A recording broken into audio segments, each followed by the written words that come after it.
এখন আমরা জানবো সমবেগ সম্পর্কে। গতিশীল কোনো বস্তুর বেগের মান ও দিক অপরিবর্তিত থাকলে তাকে সমবেগ বলে।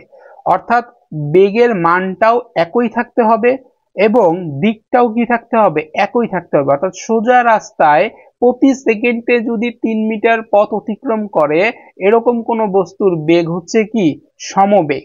কিন্তু দিক যদি ভিন্ন হয়ে যায় তবে সেটা কি হবে না, সমবেগ হবে না।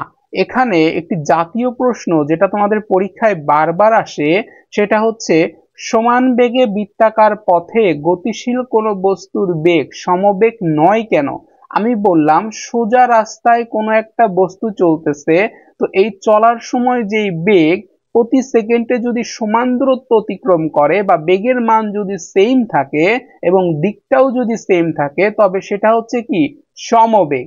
কিন্তু যখন বৃত্তাকার পথে কোনো বস্তু ঘুরবে তার যদি বেগের মান সেমও হয় তবে সে কি নয়, সমবেগ নয়। কারণ কি, এখানে একটু খেয়াল করো, মনে করো এখানে একজন ব্যক্তি আছে, তো এটা একটি বৃত্তাকার মাঠ, বৃত্তাকার মাঠের যে রাস্তাটা আছে সেটা সে হেঁটে হেঁটে প্রদক্ষিণ করতেছে।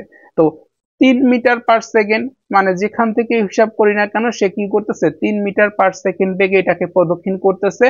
কিন্তু এখানে তার বেগের মান সেম থাকলেও তার কি দিক প্রতিনিয়ত চেঞ্জ হচ্ছে। এখানে আসলে দিকটা এইদিকে, এখানে আসলে দিক এইদিকে, এখানে আসলে দিক এইদিকে, দিক হচ্ছে এইদিকে।